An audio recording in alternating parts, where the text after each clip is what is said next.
So shalom, everybody, and welcome to the Talking Memory International Lecture Series. My name is Medin Shachar, and I am an educator and guide at the Ghetto Fighters House, and will be your host for today's program. With all their might, Landsberg after liberation, survival, culture, and the rebuilding of life. This is actually the second program in a two-part series, Landsberg, Rupture and Renewal, marking International Holocaust Remembrance Day. This two-part Talking Memory series traces the Jewish history of Landsberg from community to catastrophe and from displacement to renewal. Through microhistory, testimony, scholarship, archival memory, music, and personal reflection, the programs examine Jewish life under National Socialism and the aftermath of liberation, when survivors rebuilt communal, cultural, and political life in the Landsberg DP camp. By focusing on individual lives and local experiences, the series illuminates both the destruction of German Jewry and the enduring human capacity for agency, solidarity, and renewal. Together, the programs frame remembrance not only as commemoration of loss, but as an ethical act of witnessing, responsibility, and resistance in the present. Today's program is in partnership with Friedrich-Ebert-Stiftung Israel, the City of Landsberg, Classrooms Without Borders, and the Rabin Chair Forum at George Washington University. And I want to welcome our global audience, including many children who were born in Landsberg, and a special welcome to all the survivors and their families that are with us today. We want to thank everyone for their support and interest in our programs. I would like to invite Yigal Cohen, CEO of the Ghetto Fighters House, to give opening remarks. Yigal? Hello, everyone. It is my great pleasure to welcome you and to open the Talking Memory event marking International Holocaust Remembrance Day. This year, we commemorate this day under the theme of human solidarity. In that spirit, our partnership with our friends in Germany, and especially with the city of Landsberg, stands as a powerful example of solidarity, friendship, and a deep human connection. Over the past 2.5 years, this relationship has grown stronger, more meaningful, and profoundly moving. Landsberg holds a unique place in our shared history. It was here that the DP camp was established and where young members of the Draw youth movement created a community they called the Ghetto Fighters. From this community emerged the foundations of Kibbutz Lochamei Ghetto and the Ghetto Fighters House Museum. Today, that history is not only remembered, it is given voice. We are honored that Hannah Rosenblum Ehrlichman, the daughter of Holocaust survivors who were themselves in the DP camp in Landsberg, will share her testimony with us. Her presence reminds us that memory is carried not only in archives and institutions, but also in lives, families, and personal stories passed from their generation to the next. The founders carried with them a commitment formed in Landsberg itself to building a just and modern society. They believed that remembrance must lead to responsibility. This belief reminds us the heart of our mission and continues to guide our work today. It is a great honor to welcome the Mayor of Landsberg, Doris Baumgartl. Thank you for your leadership and your important role in shaping and strengthening this partnership. When we speak of partnership, our colleagues at the Friedrich-Ebert Foundation represent model of long-standing cooperation and true friendship. Thank you, Dr. Raf Meltzer, Director of the Foundation, and Judith Stelmach, Program Director, for your continued commitment. We are deeply grateful to work alongside you.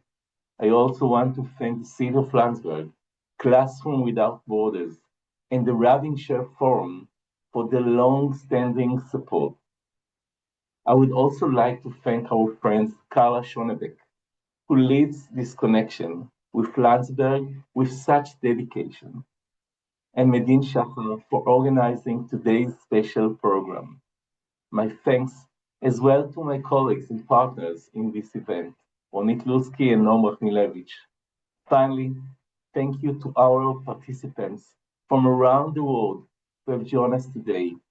I wish us all a meaningful and inspiring gathering, one that honors the past while looking toward the future with hope. Thank you. Thank you, Yigal. Thank you very much for your warm-hearted words. Really is this collaboration that started, in my mind, the idea to do this two-part program, and I'm so glad that we're here tonight together. And now I would like to invite Judith Stelmach, who will speak on behalf of the Friedrich-Ebert Foundation in Israel. Judith? Hello, good evening, everybody. I am honored to welcome you at this special Talking Memory program commemorating International Holocaust Remembrance Day 2026. As every year, we have the pleasure to collaborate with the Ghetto Fighters House Museum and turn the commemoration of International Holocaust Remembrance Day into an opportunity for meaningful and interesting discourse that connects between the past and the present and reflects on universal values.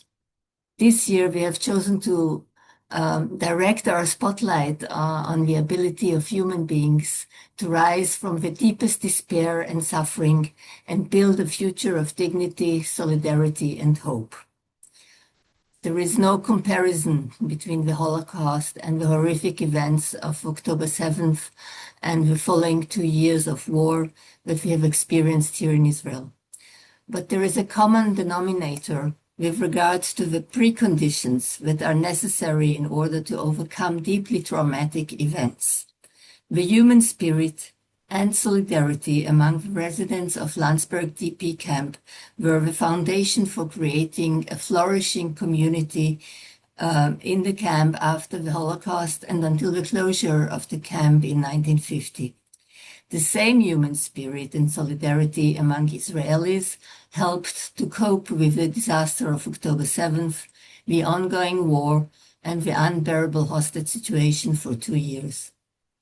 Diving into the story of the Landsberg DP camp is therefore a journey into the past and the Jewish history in post-war Germany, but at the same time it can, and I hope it will, serve as a source of inspiration and hope for all of us. I would like to thank all our speakers tonight, Karla Schönebeck, Ronit Lutsky, Dr. Hannah Rosenbaum, and Noam Rachmilevich, and extend my deep gratitude to our partners at the Ghetto Fighters House Museum, especially to you, Meidin, and to you, Yigal, for our long-lasting and fruitful collaboration. I wish us an interesting and inspiring evening. Thank you. Thank you so much, Judith. Yes, I think that our collaboration is on its 5th year, and it has been an honor to work with you and to create these programs together. It's always been in cooperation. And now it is my honor to invite the mayor of Landsberg am Lech, Doris Baumgartl, who has sent a very inspirational message marking International Holocaust Remembrance Day. Good evening, good morning, or good afternoon, wherever you may be. As mayor of the city of Landsberg, it is a special honor for me to have been invited to this important meeting by the Ghetto Fighters House Museum, its director and team, and all partners and participants.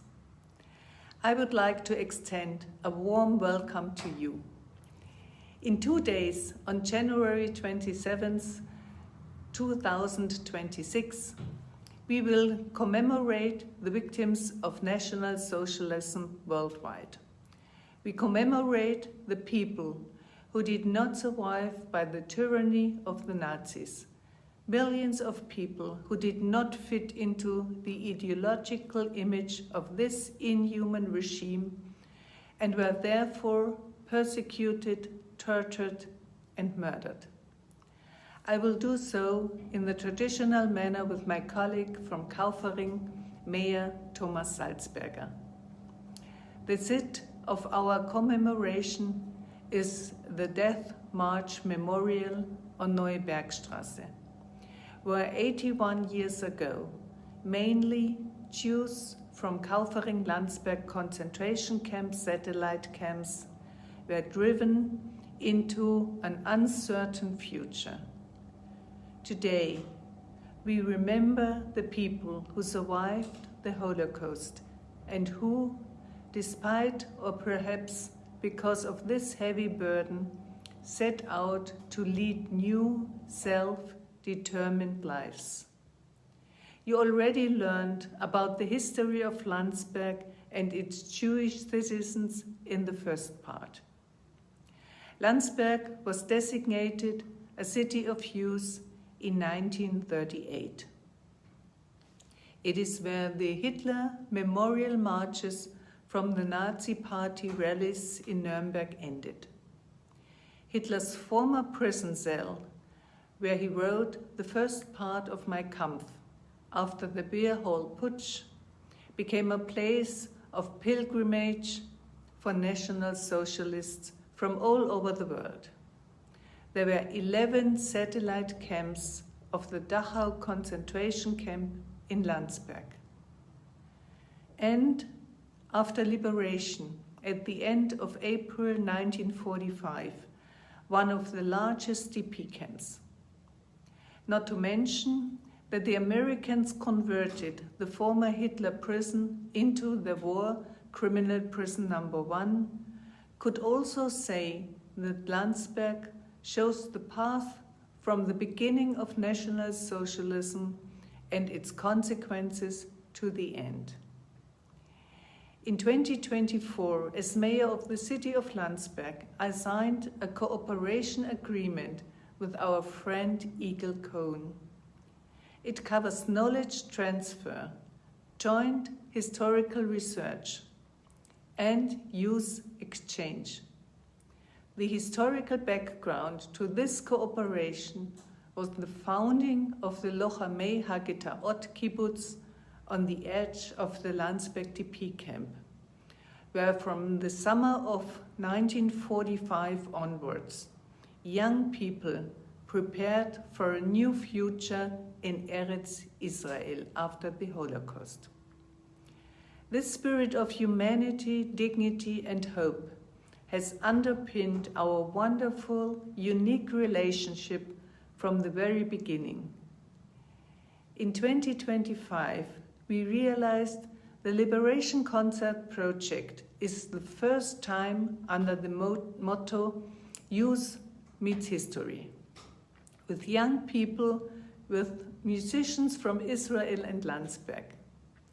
Before the magnificent concert, which commemorated the liberation more than 80 years ago, and an orchestra of Holocaust survivors, there were joint workshops, excursions, and the experience of living with a German host family. Another highlight was the Liberation Concert exhibition. It was created by journalist and project initiator Karla Schönebeck and was expanded in 2025 by Liat Margalit and Noam Rachmilovic from the Ghetto Fighters House to include new essential aspects. Let me give you an example. Survivors have put forward the theory that the existence of the State of Israel was anticipated in Landsberg. This theory was long doubted. However, the diary's entries of a former concentration camp prisoner from Kaufering, the intellectual Israel Kaplan from Lech, prove us wrong. His diaries about his time as a resident of the Landsberg TP camp are now in the archives of the Ghetto Fighters House. Thank you for your attention. From Landsberg, I wish you an informative and inspiring meeting, which has been organized with great dedication by Madin Shahar. Thank you very much. Okay, and now I would like to introduce our first speaker, Karla Schönebeck. a journalist, author, and initiator of the Liberation Concert Project, and the floor is yours. Thank you very much for the moving introductory remarks. We have just heard that the death march had taken place in the Neue Bergstraße. Maybe we could show a picture of this death march. Yeah, here you see it. After the death marches and after liberation from the Nazi regime of terror, Germany and Europe lay in ruins. Old orders no longer applied, but new ones had not yet been established. Unlike other cities such as Munich or Augsburg, Landsberg had been spared from bombing raids. Jewish organizations were not yet in sight. The streets were in utter chaos, with Nazis on the run and others just wanting to get home, not knowing if they still had one. Amidst this confusion, the survivors of the Shoah found themselves without money, without papers, emaciated to the bone in a foreign country, the country of the perpetrators. The first Jewish DP camp was quickly established in Feldafing on Lake Starnberg. The situation was different in Landsberg, 60 kilometers away from our location we are talking about. And in Landsberg, former couples, prisoner functionaries, have mingled with the survivors at the beginning of May 1945. The former Sabok Kaserne, we are going to see in the next picture. The former Sabok Kaserne, you see it here, had been converted into a DP camp by the Americans. Originally, it had been built for around 1,600 German soldiers, but now up to 6,000 people to live there at peak times to live. The living conditions were cramped, the hygienic conditions horrible. And at the beginning, there were no brooms or toilet papers. Hans Pfannenstiel, the mayor of Landsberg, appointed by the Americans, not only had to provide food for his own population, but also took care for feeding the DPs, sometimes in very unconventional ways. The military governor responsible of Bavaria, General George Patton, a proven anti-Semite, would have preferred to put all Jews back in concentration camps. Instead, barbed wire fences were erected around the DP camps, and the entrances and exits were strictly controlled. DPs from the Soviet Union were forcibly repatriated, while Western European survivors generally could return home. The Sisters of the Future Literature Nobel Prize winner Elie Wiesel, former Kaufering prisoners Bea and Hilda Wiesel went to France, while German survivors returned to their hometowns and thus also to their Jewish communities, which soon revived. What remained were the Eastern European Jews. Some of them had made their way home, such as the former Kaufering prisoner 17-year-old Abba Naor. Maybe we could show the next picture.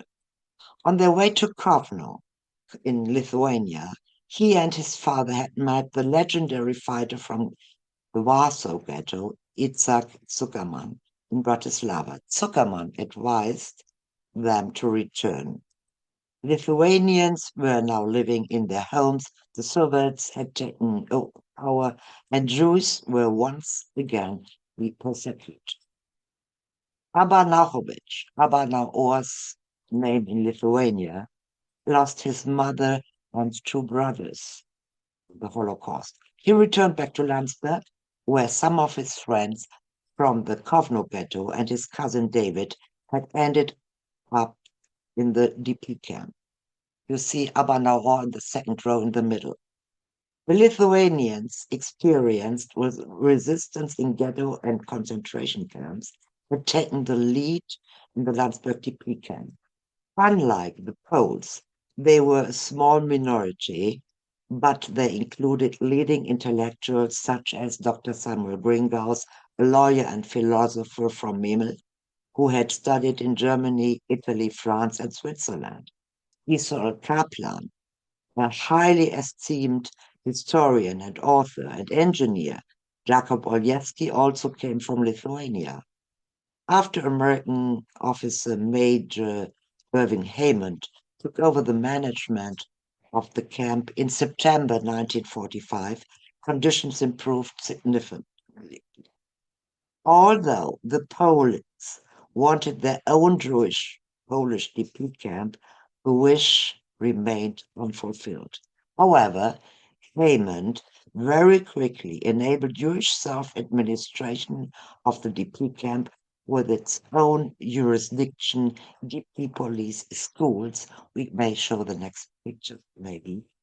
Kindergartens, cinemas, cultural events. You can go on with the next pictures, please. Yeah. Sports club, workshops, training facilities, a kosher restaurant, and a yeshiva. Maybe you can show the next 2 or 3 pictures. Yes, thank you. The Landsberg camp had also a own newspaper, the Lagerzeitung, published missing persons notices, informations about events, and articles on world politics. When David Ben-Gurion visited the Landsberg DP camp on October 21st, 1945, he was presented with a model camp. Ben-Gurion was welcomed like a god by the residents, the Pinteler Yidden, normal, simple Jews. Samuel Bringhaus had since been elected president of the DP camp, supported by the American military rabbi Abraham Klausner, whom they later referred to as one of their own. Gringos did not belong to the presumed 90% that an American observer claimed to have identified during her visit to the Landsberg DP camp in September 1945. He described the DPs as antisocial and neurotic. These negative assessments were made not only by American workers, but also by some Jewish observers. For example, doubts were raised as to how a survivor owed his life to chance and whether cooperation with the Nazis must have been involved. The historian and representative of the American Joint Distribution Committee, Koppel Pinson, himself a Jew, also showed little understanding. Quote, DPs are preoccupied with the past to an extent that borders on morbidity. Would you please be so kind showing the next picture? Yeah, you see how life began in the DP camp. The relationship with the American was and remained ambivalent. Next pictures, please. And the next. Stop, yeah.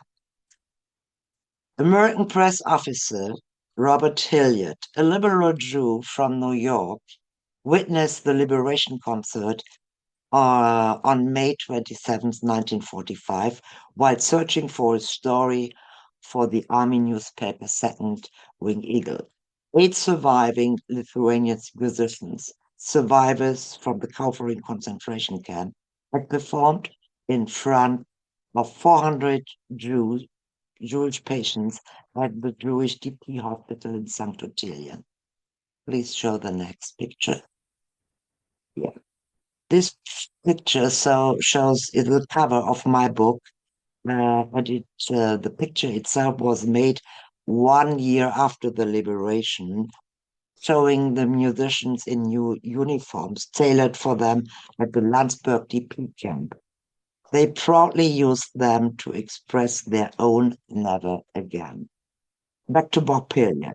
He was impressed by the partisan and ghetto songs that reminded the survivors of their old homeland, while others, such as Carter Pinson, a bit later could not understand why they still clung to the past. He showed little understanding for the fact that this extraordinary orchestra, with its displaced music for displaced persons, inspired thousands of survivors over the coming years, and that their repertoire contributed to strengthen spiritual resistance, not only in Bavaria, but also in Baden-Württemberg and Hessen. At the beginning of August 1945, the orchestra had moved from Landsberg from St. Ottilien to the Landsberg DP camp. Landsberg had become a kind of hotspot for Eastern European survivors of the Holocaust. Back to the visit of Ben Gurion in Landsberg DP camp, Abraham Klausner. Please show the next picture. Yes, here you see on the left Abraham Klausner, then Major Irving Haymond and David Ben Gurion. And they have been well prepared for this visit. And Israel Kaplan, not on the picture, unfortunately not, had prepared well for his speech on behalf of the Sherita Plita, the rescue remnant.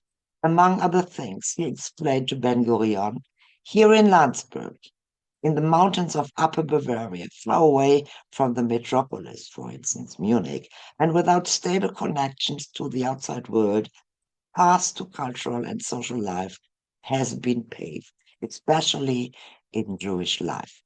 The immigrants from small, remote provincial towns, I will not name every village, but a lot of them in Eastern Europe, became bearers of the Jewish language and culture.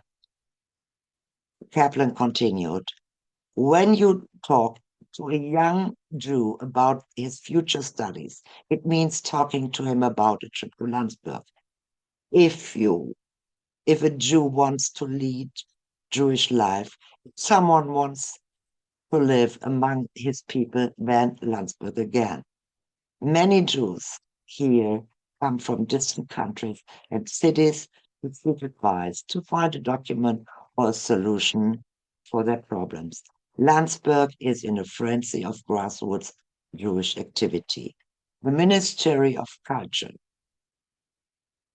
the Ministry of Vocational Training are based in Landsberg, but their influence extends far beyond that.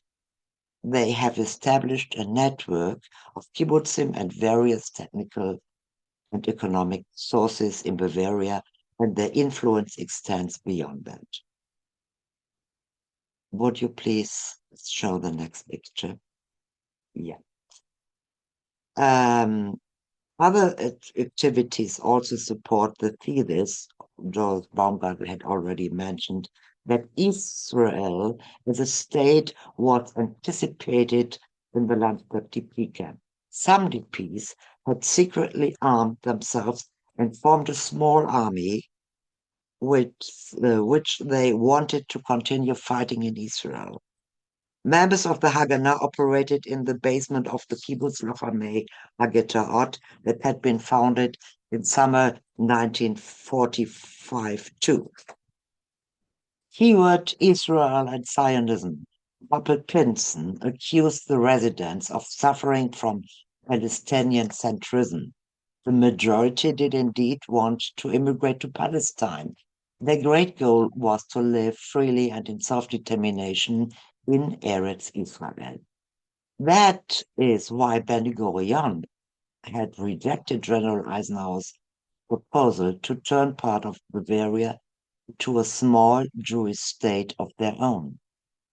I have already mentioned the idea of Sheri Tapleta, whether consciously or unconsciously. Many DPs were imbued with the spirit of this humanistic movement, which was developed largely in Landsberg, the philosophy of the saved, of the rescued remnant. The Sheri Tapleta was based on the idea of Tikkun Olam, the restoration of the world, the healing of the world. According to Abraham Peck, an American historian born in Landsberg, DP camp, it was a long life requirement for the survivors never to forget the suffering they had endured. Please show the next picture.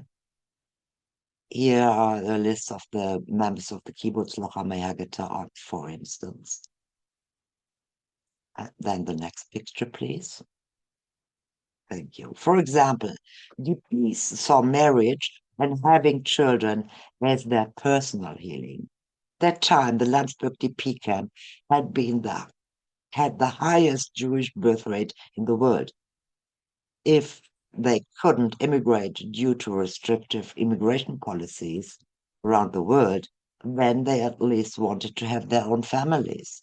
In the beginning, as Joe Bodetsky, for instance, was born in Landsberg, he reported that there was only one wedding dress which the woman borrowed from each other for weddings. At the same time, the many births of Jewish babies were also a message to former Nazis. We'll show the next picture. Here we are. The survivors in the Landsberg DP camp settled their score with Hitler in their own way by driving him through the streets of the DP camp, hanging from the gallows. And the Landsbergers, as other Germans, they were not only preoccupied with themselves, they wanted nothing to do with the Jews. The reverse was also true. One of the few exceptions was administrative matters and black market transactions. In addition, some Jews lived outside the DP camp in the houses and apartments confiscated by the Americans. One more thing. At the end of 1945, the Americans had already converted Hitler's former prison into war criminal prison number 1.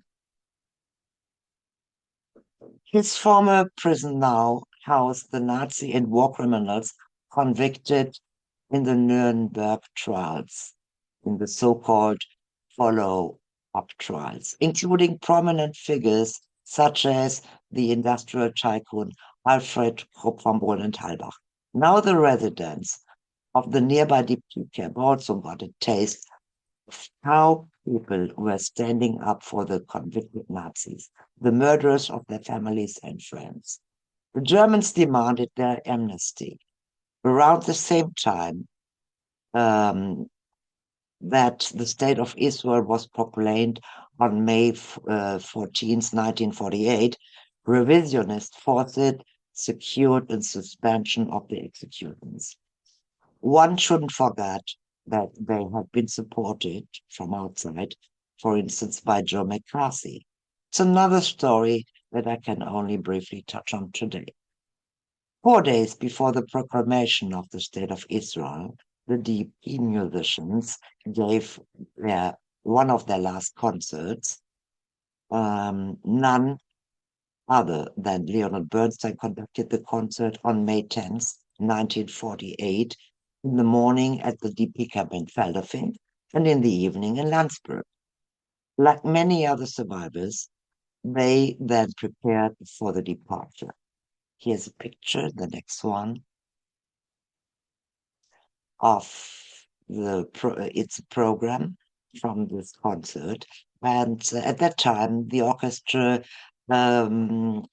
performed in the name of represents orchestra von der Sheri Tapleta. And please go on to the next picture. Yes.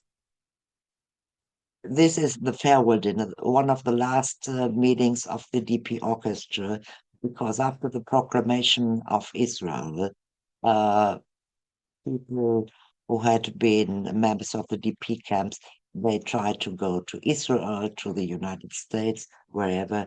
And with these people, also their stories lost, and we try to bring them now together. At the end of October 1950, Landsberg DP camp, one of around 200 camps in the American zone, was closed. Around 23,000 Jews had passed through Landsberg, 23,000, with a total of around 200,000 Jews DPs in Bavaria. Even though all this took place in post-war Germany, I would like to remind that it were Jews from the Baltic states, Poland, Hungary, or Romania, who wrote this often forgotten chapter of history. With a few exceptions, these people, with their cultural roots, their civic engagement, and their great religious tradition, remained strangers to German Jews. Allow me to conclude with a look at more recent history. In summer of 2000, Theodor Komet, Honorary Deputy Executive Vice President of the Joint in Washington, opened a conference dealing with the Jewish DP camps in post-war Germany. Komet came to the conclusion that the Holocaust should not be separated from the post-Holocaust period. The appeal of never again as a consequence of the Holocaust must be taken further, he mentioned. The spiritual energy and moral courage of the DPs to revive and renew Jewish life should be reinforced by forever again, Komet literally demanded. To achieve this goal, we must give recognition and honor of the survivors who have rebuilt their lives. They are our real heroes. Thank you very much for attention. Thank you so much, Karla, for your presentation. Every time we talk about the DP camp in Landsberg, and we know the history of the German Jews from the last program and what happened to the 6 families that lived in Landsberg before the outbreak of World War II, it's just amazing to see, like the title of our series, With All Their Might, to be able to gather the strength. And like you said, I absolutely agree with you that the post-Holocaust period has got to be a part of Holocaust history. I think that I've learned this over the last few months working with you and the Ghetto Fighters House staff, the cooperation between the museum and Landsberg. These are very important things that we need to do to help remember, to commemorate, and appreciate what the survivors did. So thank you again for your inspirational look at what happened in the DP camps in Landsberg. And with that, I would like to present our next speaker, Ronit Lusky, who is the Director of External Relations at the Ghetto Fighters House, and she will be sharing moving moments from the Ghetto Fighters House delegation to Landsberg am Lech for the Liberation Concert. Ronit? Okay, thank you, Medine. Thank you, Karla. While the presentation will be uploaded, I will say that Karla's research actually led her to us, luckily, and she gave us an amazing opportunity to fulfill our goal, which is, we have many ways of phrasing our goals. One of them is to translate memory into meaningful contemporary engagement. And in this case, through a project that Karla initiated called Youth Meets History, and this year added 80 years to the Liberation Concert. So I had the pleasure, together with my colleagues and with our dear friend Hannah Rosenbaum, which we'll hear next, to attend the concert. And I'll say a few words about the project and how we experienced it. So you all heard, and we will hear some more from Noam about how our history, the museum's story, is deeply intertwined with that of Landsberg, and about the historic Liberation Concert that took place in 1945 by Holocaust survivors, and also how in 1948 Leonard Bernstein joined them for 2 concerts in Landsberg and in Feldafing. I read in the notes earlier that one of the participants' family was at that camp. And I'll just mention that among the works that Bernstein conducted was Rhapsody in Blue by George Gershwin. And it's a piece that Bernstein described as offering him healing during times of personal hardship. So these 2 concerts are the inspiration. And the educational project tries for a few years to renew and reinterpret the legacy of those musicians. In the next slide, we will see that this year, Israeli musicians were invited for the first time to join German musicians to perform together with an orchestra and a choir. We can see here the leader on the left-hand side, Menachem Grodzinski, and the team. And on the right-hand side, we see our Noam, who joined and will share his presentation soon. So the Israeli musicians and German musicians worked separately for a few months, exploring different themes of displacement, of belonging, identity, resilience, hope, and each group developed their own musical interpretations. And when they came together, on the next slide, for a week, their days were filled with rehearsals until very late at night, with meaningful conversations, with visits to heritage sites. They heard a testimony by Hannah, all these grounding their preparation with the physical and spiritual landscape of memory. You can imagine the friendship and bonds that were created during such a shared experience. The next slide shows us I think Karla showed one of them, the 2 invitations of those concerts. There was more concerts in between the one of 1945 and the one of 1948. I'm just showing these 2 here. So what the musicians did is, on one hand, to draw inspiration, to draw on the historical concert programs that you can see here on the left side, 1945, right side, Leonard Bernstein, in big letters, 1948. And on the other hand, as I mentioned, they developed new contemporary forms of musical interpretations. The concert that I attended began with Kol Nidrei, which was also performed in 1945. It was followed by a theatrical play, Yiddish songs, a piece from Bernstein's West Side Story, and 3 additional pieces that I want to mention. There are 2 arrows, which I will, the lower arrow actually shows Kol Nidrei, and the upper arrow shows what I will refer to soon. So 3 additional pieces was, for example, a song called Secret for the Mad, a song about finding light in a dark time, contemporary song, which they decided fits this occasion and decided to perform.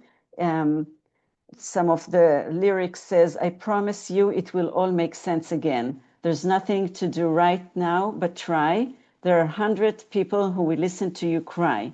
I still hear the choir sing, it will all make sense again." Another piece was Hope Lingers On. We can see it on the next slide, really 20 seconds.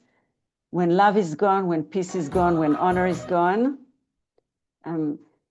Yeah, just a minute. When love, when peace, when honor is gone.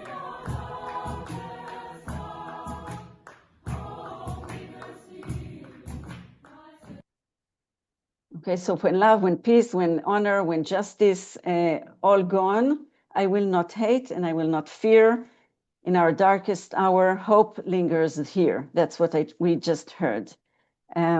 On the next slide, I want to show you the Israeli big band ensemble, a photo and a short piece on the next slide.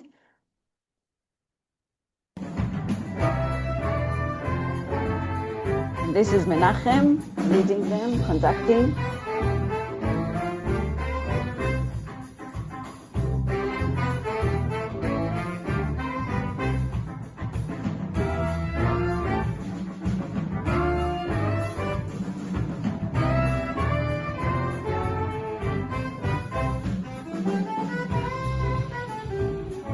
Okay, we will stop here. The concert actually concluded with a joint. So we saw now two pieces where the German musicians performed and the Israeli did the same, but they also joined forces for several pieces. And the concert concluded with a joint version of a song called Habaita, Homeward. So this is an Israeli song from 1983, which became the unofficial anthem for the release of hostages that were taken by Hamas on October 7th. And it signifies a prayer for their return, come back home, homeward. It was sung in protest. It was posted in social media and in a major homeland concert with 1,000 musicians in Caesarea in Israel. And this song also connects to the historical concert because in 1945, on the next slide, we will see, actually on the next slide, we will see the words, yes, this one. So in 1945, this song was sung. Hannah is going to talk about it in a minute. It says, so she knows how to say it in Yiddish. I'll just read it in English. I long for my home. And this song was written in the Vilna ghetto by Leib Rosenthal. You can see here the meaning and the wish to go homeward. And therefore, the decision to perform Habaita with a contemporary context and with a connection to this song from 1945 was very meaningful. And this is what we're going to watch now quickly. So Habaita, I will actually post on the chat the lyrics. Some of them you can see here in front of you. And we will see it being performed at the Landsberg Municipal Theater.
So during the performance, Hatikva was performed as well. I think most of the eyes were filled with tears. We, the Israelis, were very, very emotional about hearing the song Habayta with the connection to our own experiences and the experiences of displaced persons at that historical moment. And I think it shows powerfully how music can bridge past and present, and how it can transform displacement into community and loss into life. Thank you. Thank you so much, Ronit, for sharing with us the experiences of this delegation. Again, I think what's most important is the younger generation and how music can be a way to bridge between generations and between different countries and cultures. And as you can see, while I'm talking, there are hearts going up in the sky, thanking you for your presentation. I want to remind you that you can post your questions in the chat box. And there are already a few questions. Karla, if you're taking a look, there are a few questions about information about the DP camps. And with that, I want to move on to our next speaker, very special speaker today. I'm very emotional. Our next speaker is Dr. Hannah Rosenbaum-Ehrlichman, and she is the daughter of Holocaust survivors Fela Zindov and Shlomek Rosenbaum, who were married in the Landsberg DP camp on March 27, 1947. And she will share her personal connection. Through her parents' story, she will reflect on survival, continuity, and the pride of the second generation. And with that, Hannah, the floor is yours.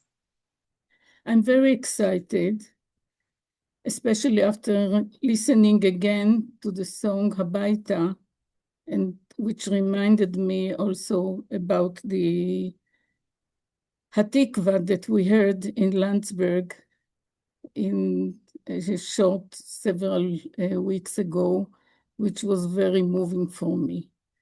And I'm very thankful for having to be enabled to share with you part of the history of my parents. So I would like the next slide, please. So I'm second generation to my parents, Fela or Tzipora in Hebrew, Zindov, and my father, Shlomek Rosenbaum. Both of them survived the Holocaust, and you can see here a picture from their wedding, while they are holding pictures of their parents. And my mother had a brother, so she's holding in her hands only the pictures. Nobody from her close family could attend the wedding because they were murdered in Auschwitz. And you see the stamp, which says in Hebrew, Zachor. So this is our task, to tell their story and to remember. Zachor means to remember. This stamp is very precious to me because it was designed by a very close friend of my mother from her hometown in Poland. Next. So my mother was born in December 1924 in Benjin. In German, it's Bensburg. You know, the Nazis, when they came into the towns, they gave the towns new, and also the streets, new names. So she was from Benjin, and my father was born at the same year in a very close town near Benjin by the name of Dambrova Gurnicha. Those sites, those cities are in Silesia. They were very close to Auschwitz or to Auschwitz later. It was like 40 kilometers away from Auschwitz. This picture that I'm showing you here is when my parents met in Landsberg am Lech in August 1945. It means only 4 months after the liberation. You can see here, my mother has like a slight smile on her face, and my father, he doesn't smile. So you can see here part of what they went through on their faces, the sorrow. Next, please. I want to give you a little bit about the background of my parents. My mother was 15 years old when the Nazi invaded the town of Landsberg. She was a student in a private high school, a Jewish private high school. So she studied Hebrew at school, and in their home, they spoke also German. So she's coming from a very well-to-do family, and she got from her parents a very good education, which was interrupted when she was 15 years old. Next. During the ghetto, my mother worked in an orphanage. You see my mother in the middle and all the children around her. And there is another guide at the right side of the picture, and you will see her in another picture as well. I found this picture in the Ghetto Fighters House archive. And I think that this picture shows how the life in the ghetto continued while the Nazi were ruling in the town, destroying the life. They had to be in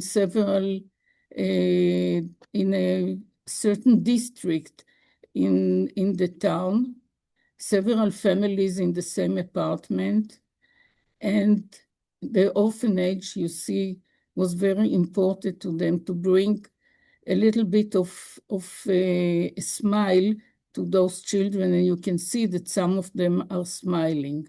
Most of them have like white bags on their neck. I think this is to prove and maybe to identify the children with the names or something from their families. Next.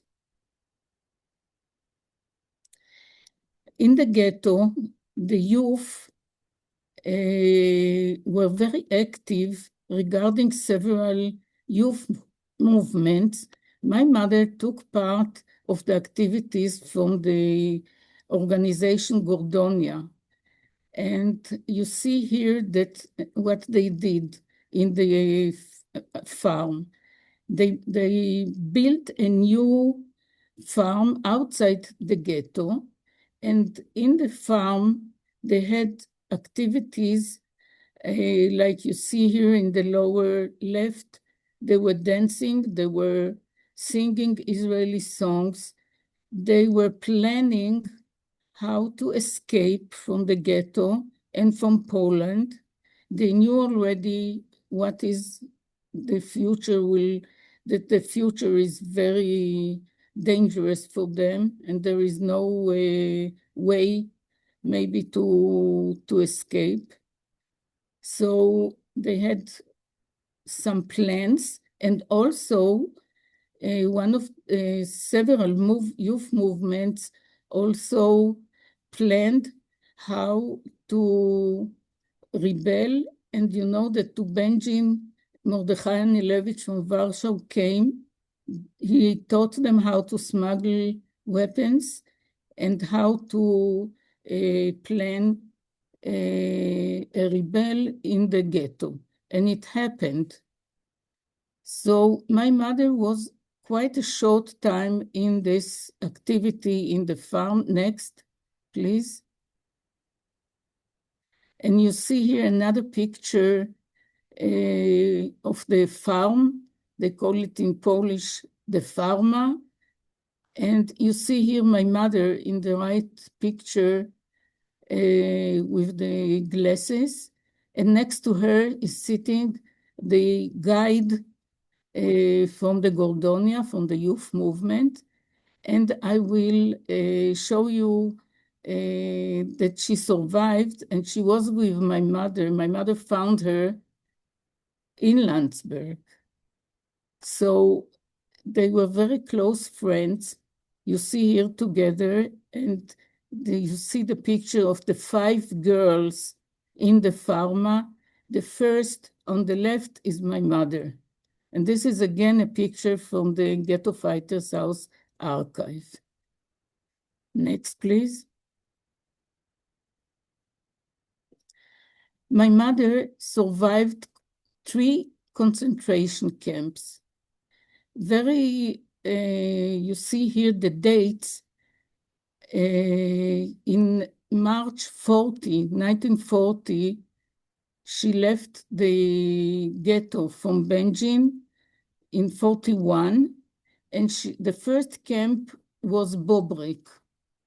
And in Bobrek, you see here, Siemens had a line of production, and she was several days in Blechamer, and most of the time in concentration camp, she was in a camp by the name of Peterswaldau. This was a camp which related to Gross Rosen. Many camps were affiliated to other big camps, like Auschwitz had many affiliated camps. Kaufering had many camps near around Landsberg. And also Gross Rosen had sub-camps. So my mother was in Peterswaldau, a sub-camp of Gross Rosen. Next, please. And I found out in the last years that my mother underwent a medical experiment. She underwent an experiment in the Hygienische Institut der Waffen-SS Auschwitz. I studied what is the Hygienische Institute in Auschwitz, what type of hygiene was in the concentration camp in Auschwitz, and I found out that this was the infectious disease research performed by the Nazi doctors in Auschwitz. So I found my mother's name. In the middle, you can see Zindorfella on the right side. And this, I learned by this form that she was infected by typhoid, by typhus. And she was very sick since ever. My mother died at age 59, being very sick. Since I know myself and I remember, my mother was always sick. Next, please. Now, my father was in 11 concentration camps, and I have, by the aid of Helga and others and Gerhard, I got all the forms and the dates, exact dates, and the names of the camps that he was. They used to transport them from each one to the other according to the needs of the Nazis. So among all of them, he was also in Gross Rosen, in Buchenwald, Bissingen, and several days in Dachau, and most probably he participated the death march to Allach, and he was liberated in Allach. Next. So my parents were liberated in the 9th of May, 1945. And each of them at that time realized first what is the loss. They understood first the loneliness, the despair, and the sorrow. And why only at this first day, because for 5 years they were very busy to survive. But during the first day following the liberation, they could understand what really was the loss. And this causes them to say who I am, to realize that they don't know who they are and where are they going. Next. So they met in Landsberg, and very soon after they met, they got married. And again, I'm showing you the same picture. Please note the dress. My mother learned in concentration camp how to sew, and she used to sew the bride's gowns, the wedding gowns in Landsberg. And you can see many of her friends that during the wedding, they wore the same dress. And sometimes they gave each other the dress. So because they liked the dress, they liked the type of the sewing. And in many pictures, we see the same dress. Okay, next, please. You see here a picture from my parents' wedding in Landsberg. And you see that in the wedding, they don't have their parents or brothers, but by chance, my father found his sister. There were 7 children at home, only 2 survived. My father and my aunt, Zosha, which is next to him, on the right side of my father are my aunt and my uncle. And you know, he found my aunt, his sister, Zosha, in Landsberg. Somebody came to him and told him that in one of the trees in the forest, he saw a note. I am Zosha and I'm alive. So he looked for Zosha in many places around Landsberg. And one day he found her. She was in Straubing. And this is a very happy story that from all his brothers and sisters, he met his sister, which was the eldest sister. And there are other stories how family was, they met some people from the family. Like one of my mother's friend used to go in Landsberg. She told me herself, every morning she went to the train station. So I said, why did you go to the train station? She said, I was waiting for my brother. And one day he came and she met her brother. And this brother was one of the founders of the Ghetto Fighters House, kibbutz in Landsberg. Next, please. His name was Baruch Chita. And my parents always told me about Landsberg, that they were in a kibbutz. And I always heard the name Banativ. One day I asked my mother, what does it mean Banativ? I thought it's a word in Polish. And she told me, Hanale, Banativ in Hebrew means on the way, on the road. And she explained to me that they founded a kibbutz on the way to Israel. And that the kibbutz was the first step to go to Israel. They had a feeling by founding a kibbutz that they are already on the way to Israel, on the way home.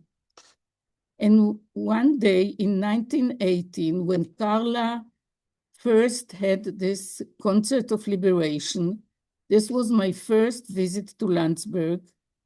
And I told the people in the theater when we first met in Landsberg, I told them that I mentioned that my parents were in a kibbutz by the name of Banativ in Landsberg.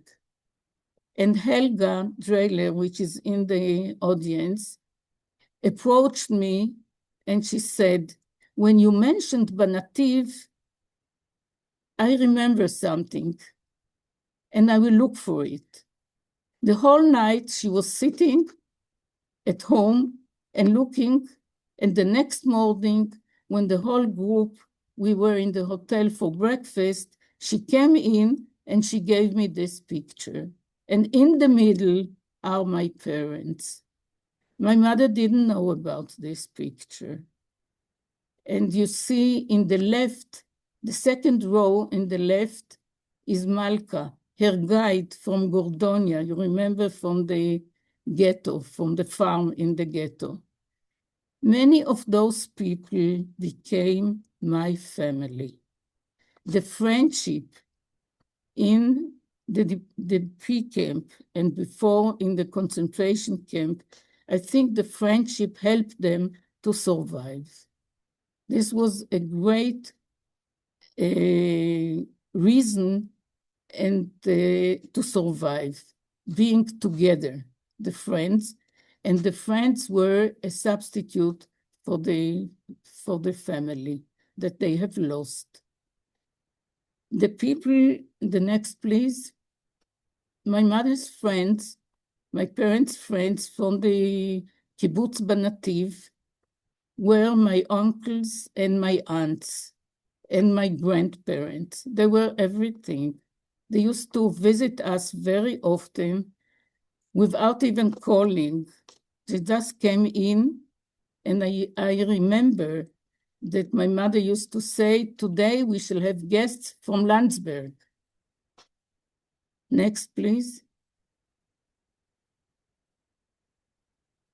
And again, next. And you know that those people from Landsberg, they were the people that came to my wedding instead of my parents. They were the people that came to me to be with me in my daughter's bat mitzvah and before in my wedding. Here is the wedding of my aunt Zosha and my uncle Dolek, and next to them is my mother and two cousins that they found in Landsberg. So they found also family, not only friends. And when I visited Landsberg and also Feldafing, I went to Straubing, which is next to Munich, and I found the chuppah, next please, in the synagogue where the wedding took place in Straubing. So they found the chuppah with which my uncle and aunt got married in Straubing. Next, please. So I'm speaking about the friendship in Landsberg. This was something very special. And I'm showing you one of the pictures with my mother. You see, you cannot tell that it's not very close family. The friends substituted the lost family. Next, please. In the DP camp of Landsberg, they had so many activities besides the weddings. And then the children that were born, I'm also a product of Landsberg. I was not born in Landsberg, but I'm a product of Landsberg. And you see, they issued a Zeitung. They called it the Lager Zeitung. And in the Zeitung, you see here, they declare the founding of Banativ. Now, the language is Yiddish, but the letters are in German. Next, please. And they had also tasks in the camp. You see adopted children that were orphans. And you see here two boys that they adopted. And they also, one of the boys didn't know his name. So they gave him a name, and the name is Shimon Israeli.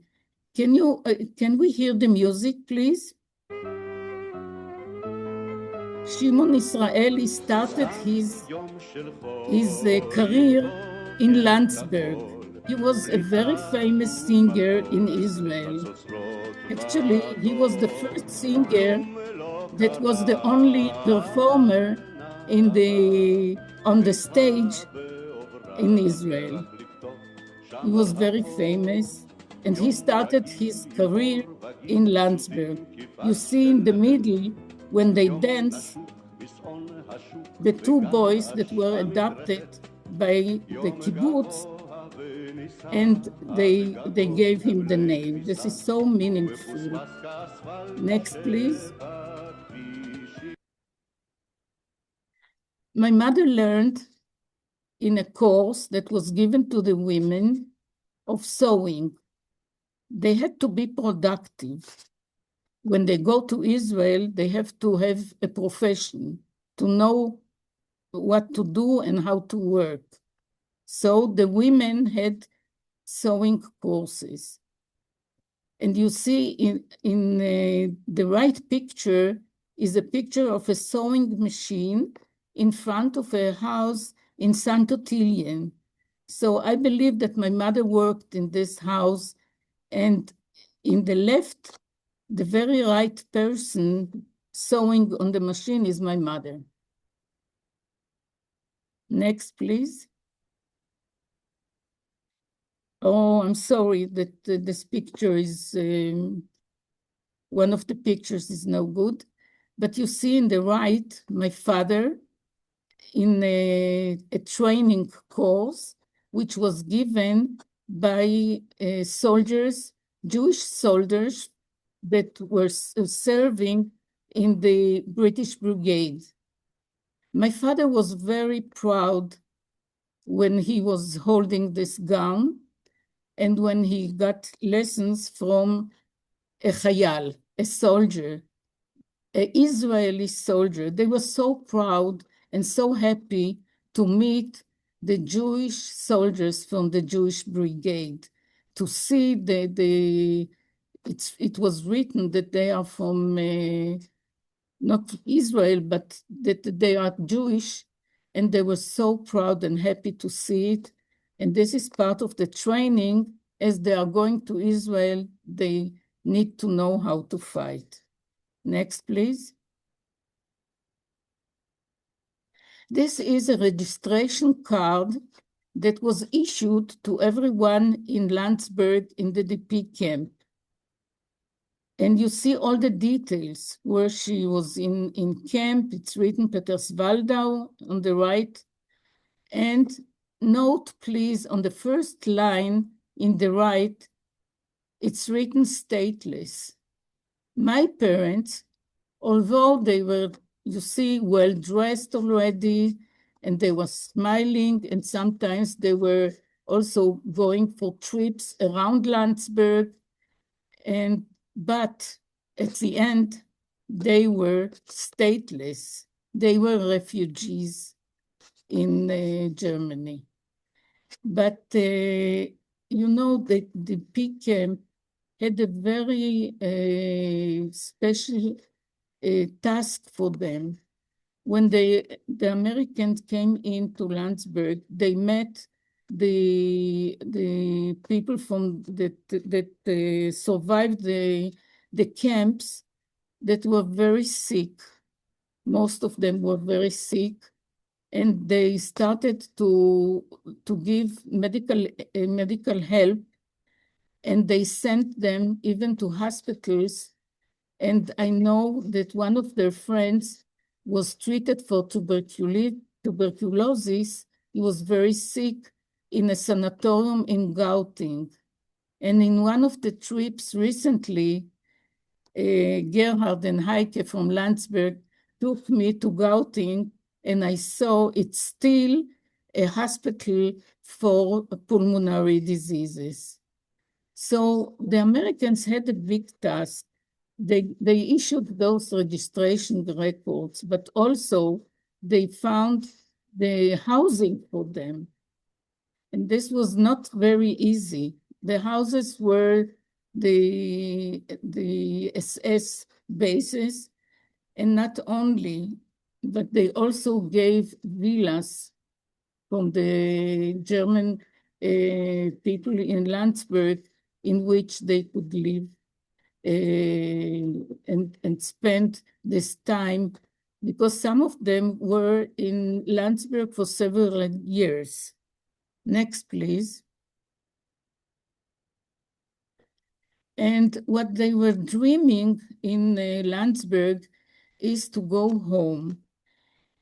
In Landsberg, my mother was found by an uncle. Her mother's brother escaped from Poland several days before the Nazi came in town, and he survived and he came to the United States, and I found a form that is asking the Red Cross who survived from my family. And the Red Cross sent him a letter saying that the only surviving person from the family is Fela Zindorf. So he found her in Landsberg. He sent her an affidavit to come to the United States, but she decided to go to Israel. And they were singing Habaita by Shoshana Damari. Can you please start the song? So this is the original Habaita, which was sang by Shoshana Damari. And you see here, she's singing while showing pictures of the Bricha, how the people from the camps, from the DP camps, tried to get to Israel.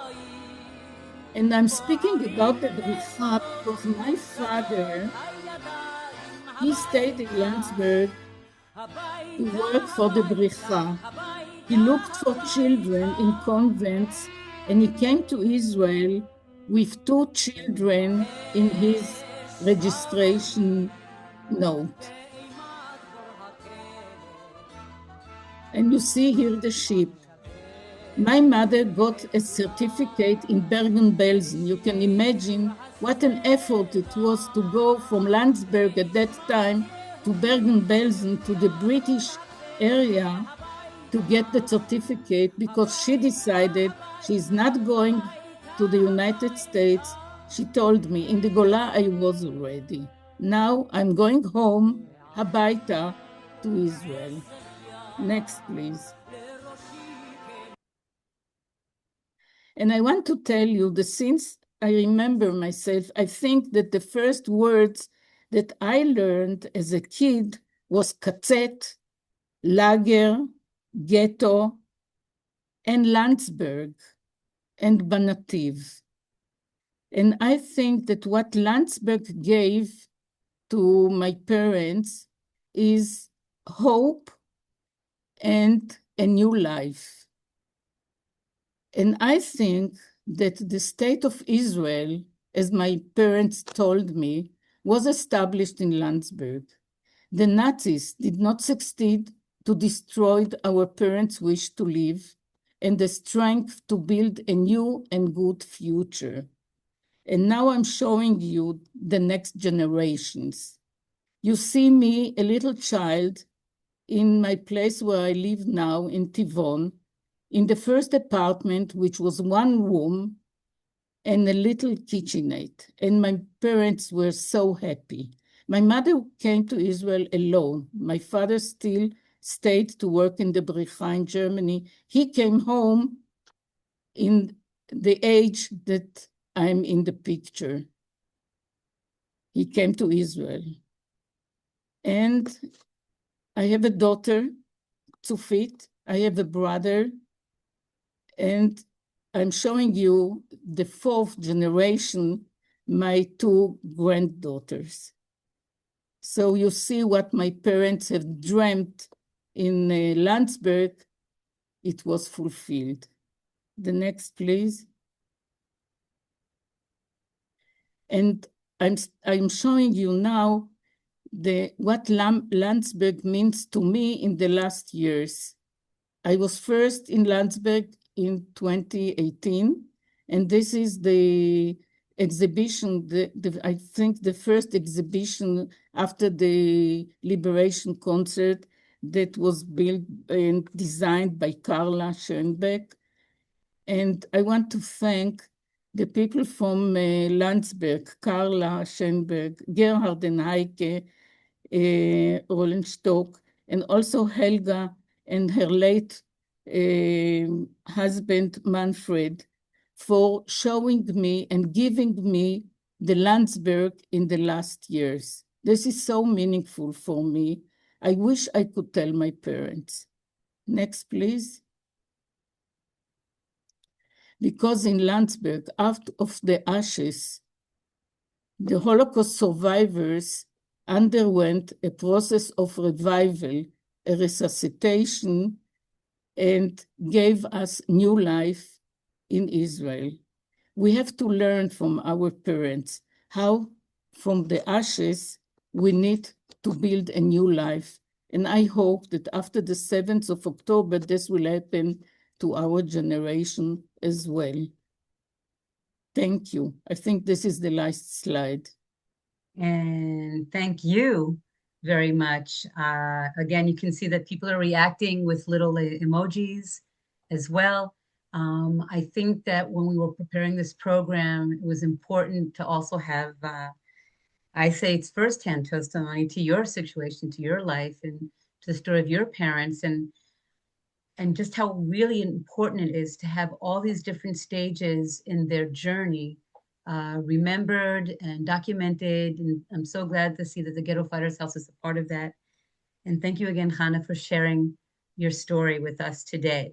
With that, which leads me to our final speaker, Noam Rachmalevich. Noam is a researcher at the Ghetto Fighters House archives, and he's going to give a short presentation on Kibbutz Lochamei HaGhettoot from Landsberg DP camp to Eretz Israel. And with that, like Hannah's parents, we're going to arrive finally to the land of Israel. So Noam, with that, the floor is yours. Okay, thank you, Medine, for the introduction. I would like to talk today about the Jews from Dror movement that were in a kibbutz in Landsberg DP camp, and later on they came to Eretz Israel, mandatory Palestine, and established Kibbutz Lochamei HaGhettoot, of which house you are seeing now, the Ghetto Fighters House Museum. After the war, after liberation, Auschwitz was liberated on January 45, and this picture that you can see is from April 45.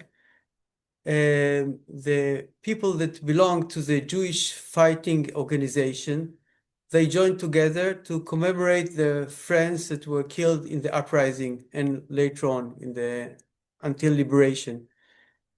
This was the first step after liberation.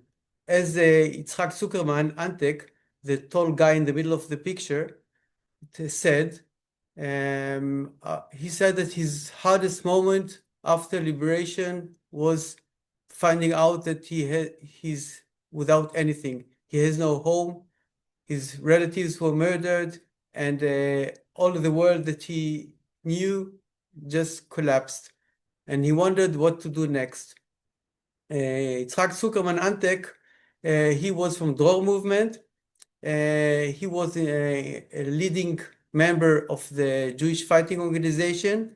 When the uprising started, he was outside the ghetto, so he did not participate in the fighting, but he was very active in trying to help taking people out from the ghetto to the Aryan side and help them further on. Here you can see in the picture in the middle, Yitzhak Zuckerman, Antek. On the left, you can see Tuvia Bushikovsky. Behind him, Yosef Sak. And also you can see here Bronka Klibanska, who was a courier in Bialystok and Grodno. Like Yitzhak Zuckerman, there were many others, people that survived, who were members of youth movements, different youth movements. It could be Gordonia or Hachalutz or Dror, many Shomer Tzeir, many other movements. And they felt closer to the people either from the hometowns, like Częstochowa. On the right side, you can see mainly people from Częstochowa, And below you can see Dorka Bram, later on Dorka Sternberg from Kibbutz Lochamei Agitaot here. And they wondered what to do next.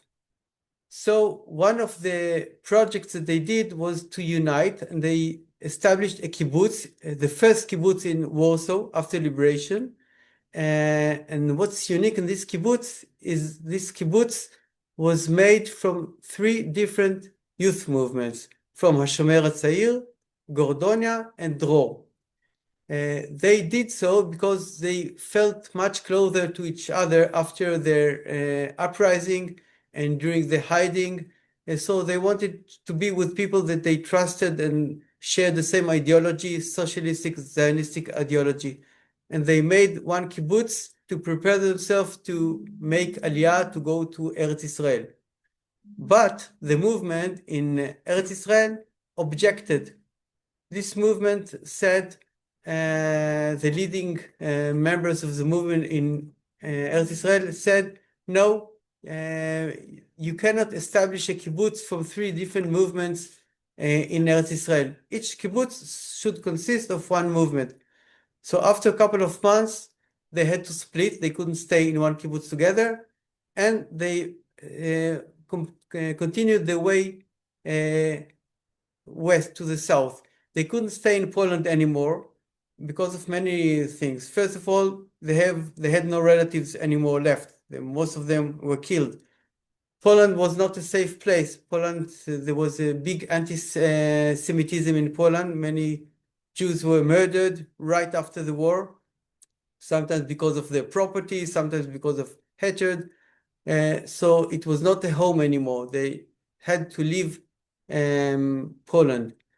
And then they started moving either to the south to get to the shores of Italy and France on the way to Eretz Israel, or westward to Germany, where there were some hundreds of DP camps that were populated by more and more refugees that came from the east, either from USSR or Lithuanian or Poland or all of the countries of Europe.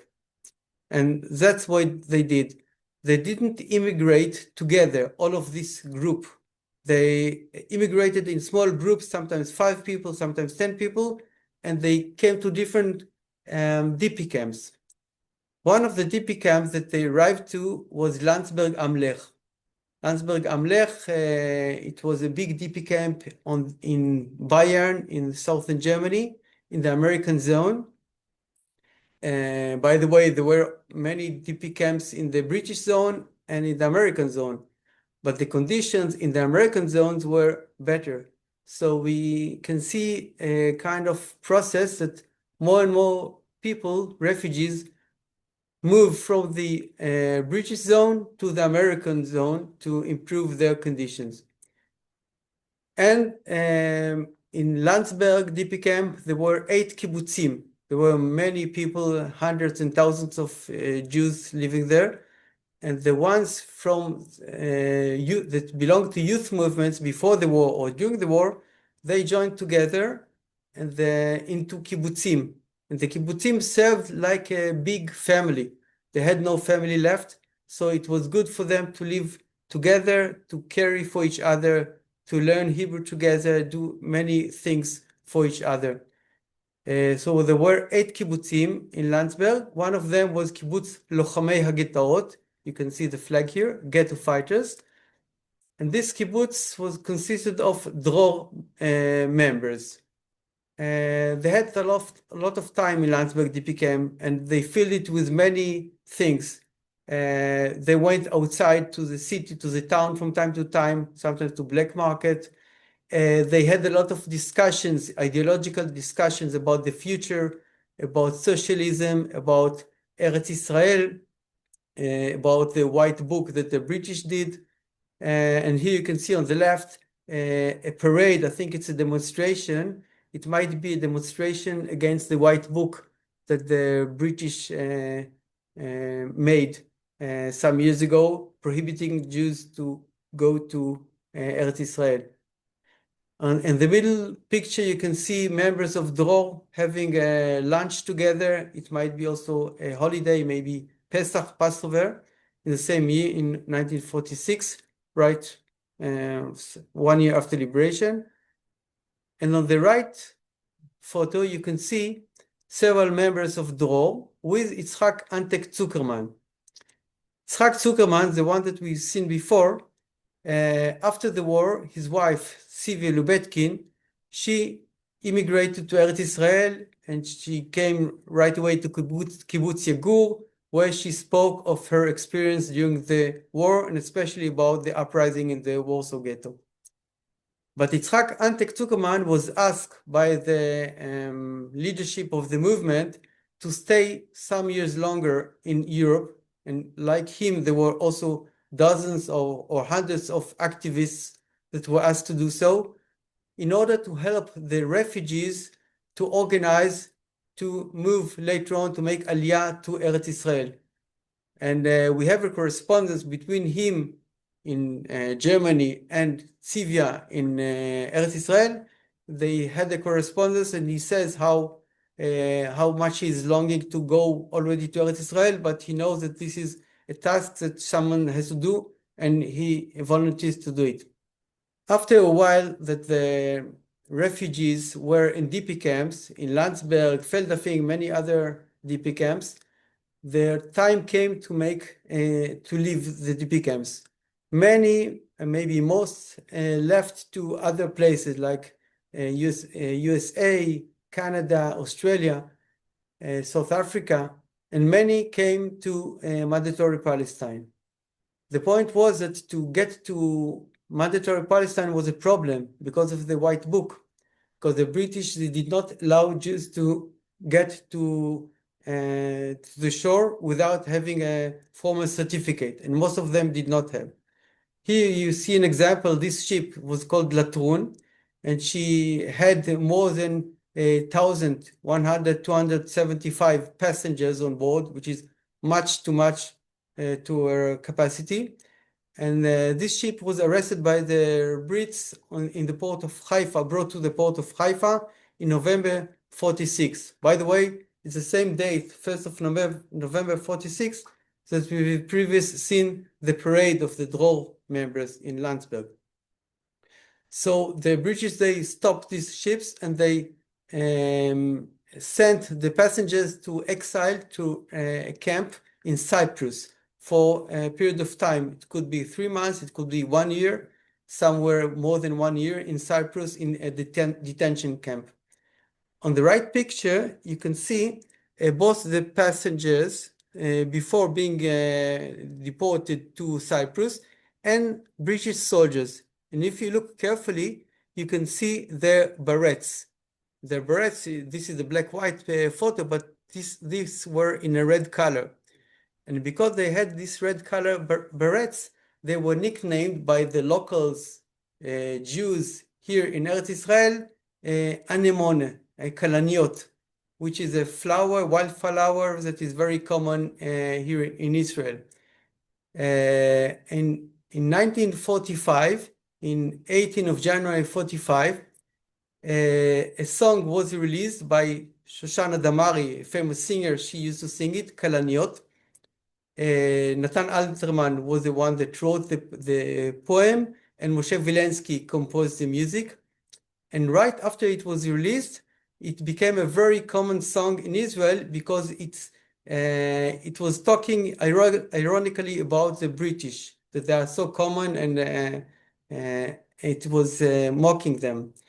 And if I get back to Landsberg DP camp, the first concert, liberation concert in St. Ottilian in May 1945, one of the pieces that they sang and played together was Kalaniot, the song of Shoshana Damari, with the nicknames of the British soldiers.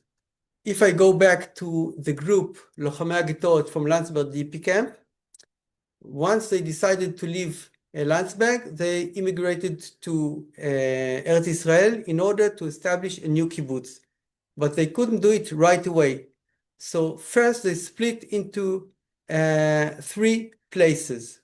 The members that later on would establish Kibbutz Lochamei HaGetorot here in Israel they were in 3 different places in Eretz Israel.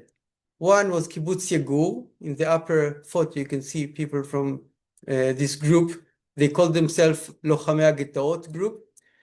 The other group was in Kibbutz Beit Hashita in Emek Israel, and they called themselves Alonim.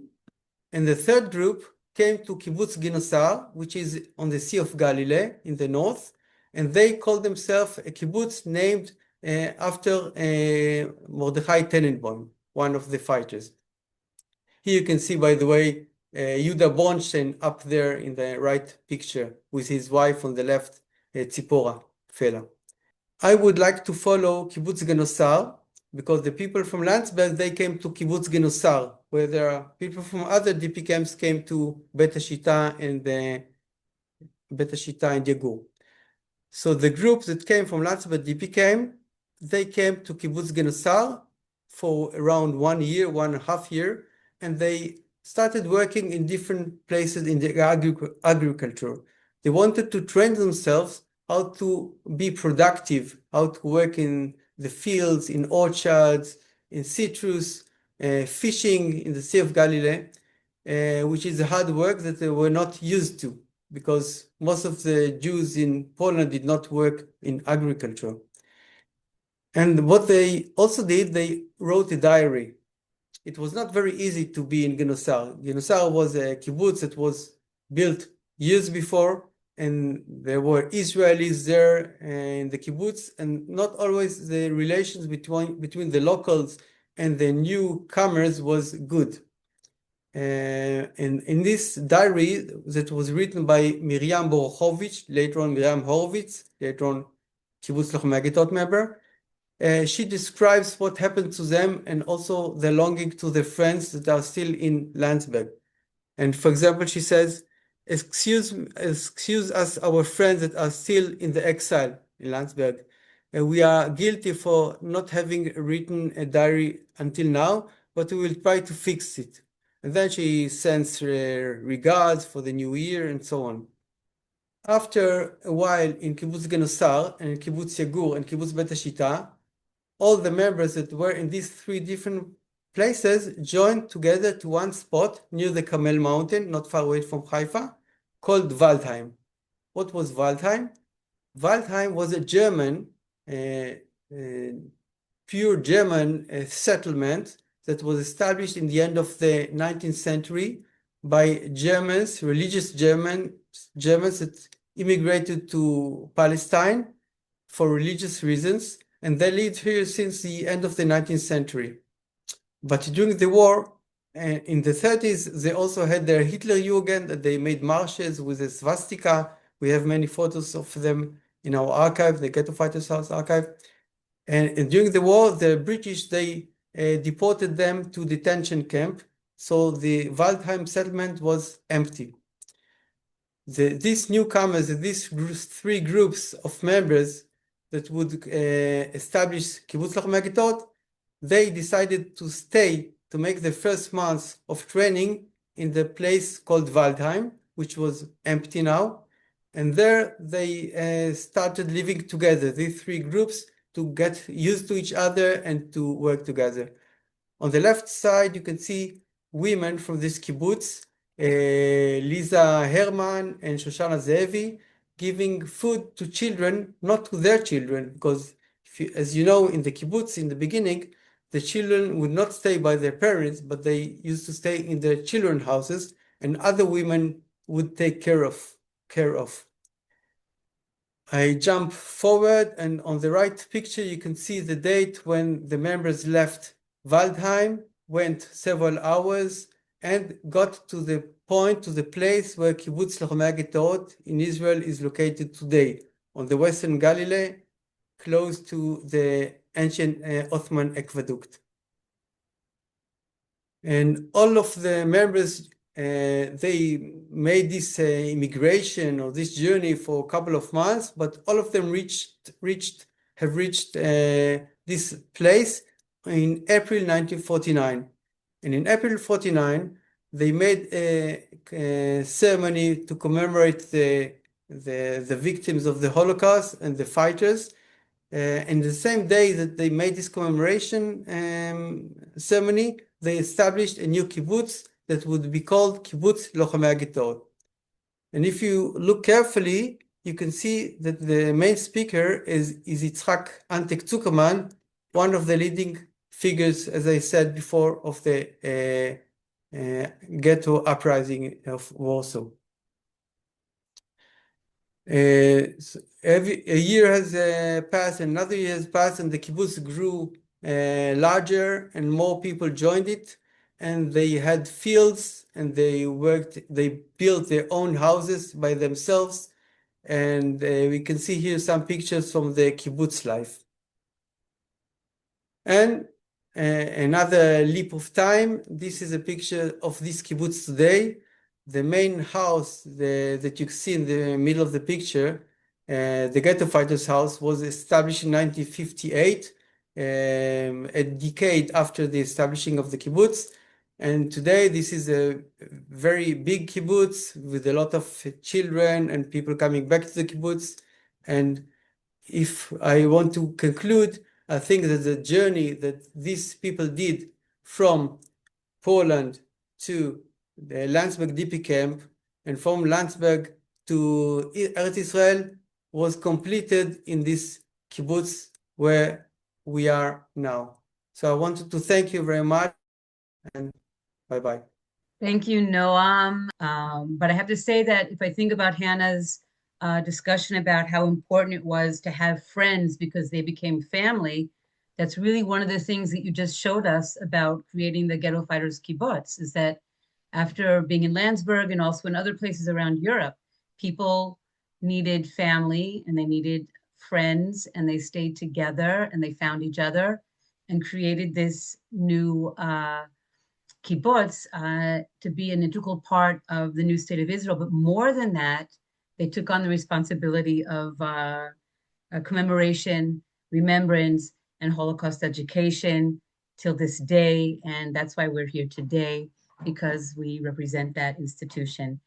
It's very late, and there were a few questions. Most of the questions actually got answers within the chat box, so I'm very happy. Thank you for our audience for doing that. I think the most important question was, how do I get more information about the names of survivors in DP camps? And with that, I want to invite anyone who wants to get more information to get in touch with the Ghetto Fighters House archives through our website, and we'll help you as much as we can, even if you may have information, or at least help you find the right location to find information about your family. And with that, I want to once again thank our speakers today. First of all, to Yigal Cohen, our CEO, and to Judith for being here and giving opening remarks. Of course, Mayor Baumgartl from Landsberg am Lech, that gave such inspirational words about commemoration. Karla Schönebeck, thank you so much for sharing with us the experience of the survivors that came to the DP camp in Landsberg, and how they found the strength to go on, to move on. And with that, we heard the personal story of Hannah as well, and with her parents not only survived, but were able to fall in love, which is a story that we all want to hear. We had a happy ending coming to Israel and starting a family, and of course, fourth generation with Hannah's grandchildren. And thank you, Ronit, of course, for sharing so beautifully the experience of this collaboration that started 2.5 years ago with Landsberg. And I thank you all for enlightening me about the history of the Ghetto Fighters House, the founders of the kibbutz, and our deep connection to Landsberg. And I know that we're going to continue the connection for a long time.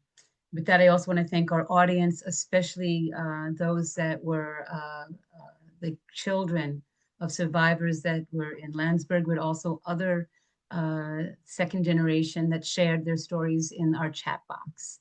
And with that, I want to say shalom and wish everybody a peaceful day. Shalom.